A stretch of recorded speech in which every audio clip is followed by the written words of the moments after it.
चार धाम यात्रा के रजिस्ट्रेशन तब क्लोज किए गए जब तुम्हारे सर से ऊपर पानी निकल गया। ये सब चीजें आपने पहले क्यों नहीं मैनेज किया? लोग मंदिर परिसर में जाके वहां पे तमाशा बना रहे हैं। यात्रा में कई यात्री तो मात्र केवल अपनी वीडियोस, अपने रील्स, अपनी फेम के लिए यात्रा पे जा रहे हैं।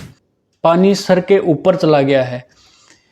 मोबाइल फोन्स तब बैन होते हैं जब सारी जो व्यवस्थाएं थी वो अनकंट्रोल हो गई है। नमस्कार दोस्तों, मैं खुद उत्तराखंड से हूं और उत्तराखंड गवर्नमेंट की ये हालात देख के मुझे ये बोलने में कोई भी शर्म नहीं आ रही है कि उत्तराखंड गवर्नमेंट चार धाम यात्रा में टोटली बिल्कुल ही फेल है। और फेल क्यों है, क्या उस फेलियर के कारण है, हम उन मुद्दों पे आज बात करने वाले हैं। कुछ ऐसी छोटी छोटी जो चीज़ें हैं जिनके बारे में हम आज बात करेंगे।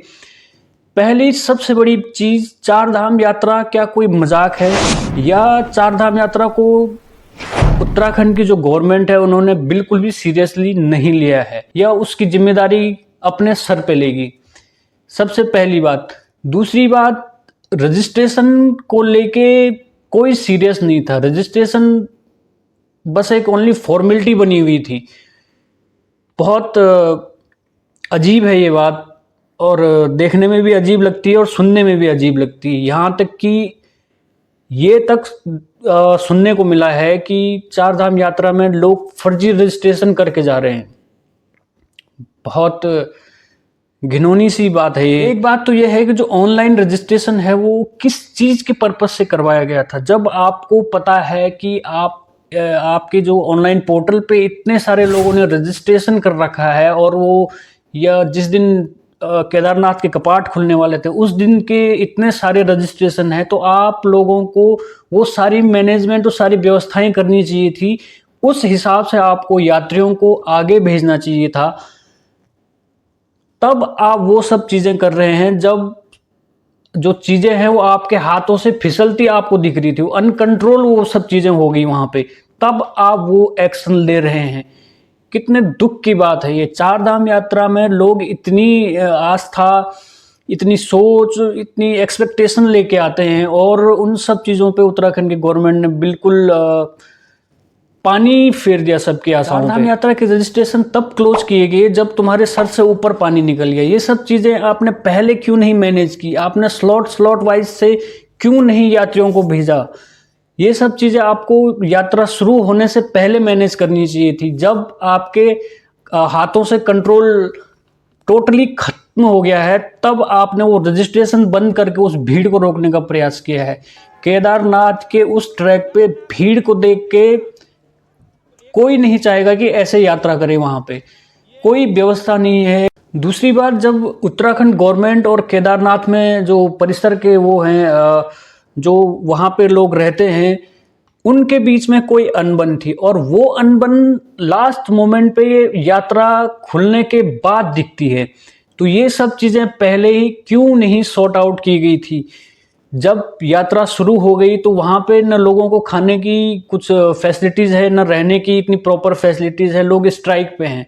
तो यात्रियों को इस दुख में झेलने का जिम्मेदार कौन होगा? ये उत्तराखंड गवर्नमेंट इस चीज़ को पहले सॉर्ट आउट नहीं कर सकती थी, या इतनी केयरलेस है उत्तराखंड की गवर्नमेंट, इसके बारे में कोई सोचता ही नहीं है? यात्रा में कई यात्री तो मात्र केवल अपनी वीडियोस, अपने रील्स, अपनी फेम के लिए यात्रा पे जा रहे हैं, और ये सब चीज़ें गवर्नमेंट को तब दिखाई दी जब ये सोशल मीडिया पे इतनी वायरल हो गई है ये सब चीज़ें, तब गवर्नमेंट को एक्शन लेना पड़ा।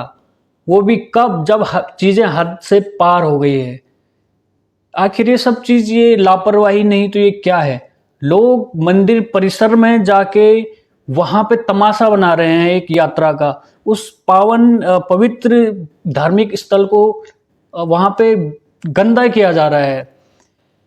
मतलब लोग उस मानसिकता के साथ यात्रा करने नहीं जा रहे हैं जिस आस्था से लोग चार धामों की यात्रा करते हैं। ये बहुत दुख देने वाली चीज़ है, और गवर्नमेंट तब इस पे संज्ञान लेती है जब पानी सर के ऊपर चला गया है।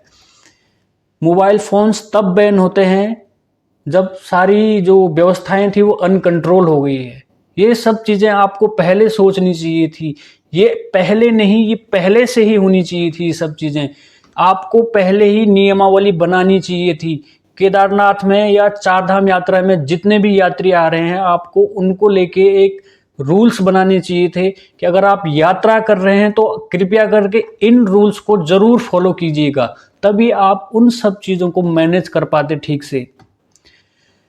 बहुत दुख होता है ये सब देख के कि जब यात्री चारधाम यात्रा को लेके इतने गंदे गंदे वीडियोस बनाते हैं और उत्तराखंड गवर्नमेंट को कोसते हैं, तो बहुत दुख होता है ये सब। और सबसे जो हार्ट ब्रेकिंग है वो ये है कि आजकल लोग चारधाम यात्रा इसलिए जा रहे हैं क्योंकि चारधाम यात्रा को सबने एक पिकनिक स्पॉट बना दिया है।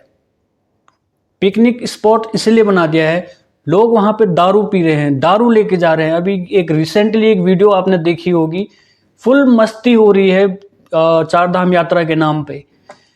तो ये एक लापरवाही है, एक बहुत बड़ी लापरवाही है, और कृपया करके उस तीर्थ स्थलों को ऐसे करके गंदा ना करें।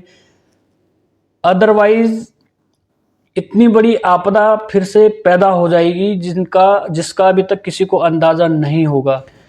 यात्रा करने वाले सभी यात्रियों से मेरा ये हाथ जोड़ के अनुरोध है कि कृपया करके कुछ 1 या 2 महीने के लिए यात्रा पे मत जाइए। आप 2-3 महीने बाद भी जाएंगे तो वहाँ पे कपाट बंद नहीं होने वाले हैं।